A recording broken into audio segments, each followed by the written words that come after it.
Baiklah, sambil minum kopi pagi hari ini, saya tertarik sekali untuk membaca buku-buku yang berbicara tentang Indonesia. Satu buku yang saat ini saya lihat dan bagian belakangnya saya baca di situ berbicara tentang Kleine Geschichte Indonesian, cerita kecil. Cerita kecil artinya cerita yang terbatas, tidak terlalu dikupas dengan detail. Pengarangnya adalah Frits Sulse. Frits Sulse diterbitkan tahun 2015.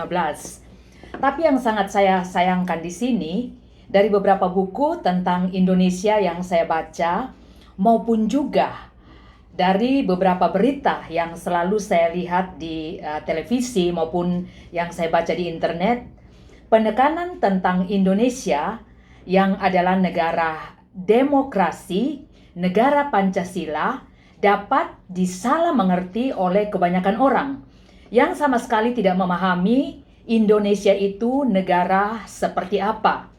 Indonesia adalah negara demokrasi terbesar di dunia. Dibangun dari perbedaan, makanya motonya Garuda Pancasila Bhinneka Tunggal Ika, berbeda-beda tetapi tetap satu, unity in. Unity sekali lagi in diversity. Diversity artinya perbedaan dalam hal bukan hanya latar belakang suku, bangsa, tetapi juga latar belakang agama. Itu yang paling penting di Indonesia. Kalau dari sekilas saya baca tentang buku ini, ditulis bahwa contohnya, salah satu contoh, Warum sich das größte islamische Land? Penekanannya, islamische Land der Welt.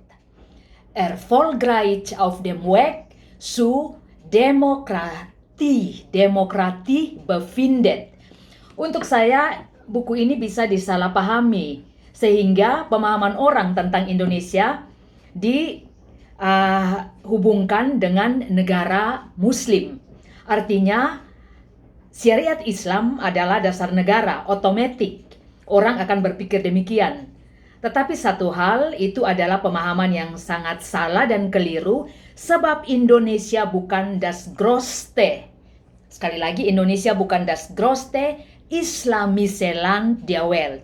Indonesia adalah the great, ya, oder das größte, you can also say Demokratie Land der Welt. Sekali lagi, negara demokrasi terbesar, bukan negara Islam terbesar.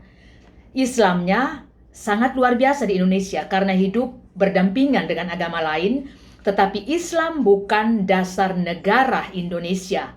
Pancasila, Undang-Undang Dasar 45, dan juga GBHN, garis-garis besar haluan negara, Bhinneka Tunggal Ika, moto yaitu berbeda-beda tetapi tetap satu. Setiap keyakinan agama di Indonesia mempunyai nilai maupun juga harga yang sama, dan kita saling menghargai satu dengan yang lain. Tidak ada penekanan atau porsi prosentase lebih besar kepada agama tertentu. Yang benar adalah di Indonesia, agama apapun diakui sama, sederajat, dan pemeluknya mempunyai hak maupun juga kewajiban yang sama di depan hukum yang berlaku di Indonesia. Sekali lagi, jangan salah memahami buku-buku seperti ini. Ini dikarang oleh Frits Sulse sekali lagi pada tahun 2015 diterbitkan. Kalau orang tidak memahami dan mengerti latar belakang negara Indonesia, maka akan disalah mengerti, disalah pahami, sehingga Indonesia selalu dikoneksikan dengan negara-negara penghasil.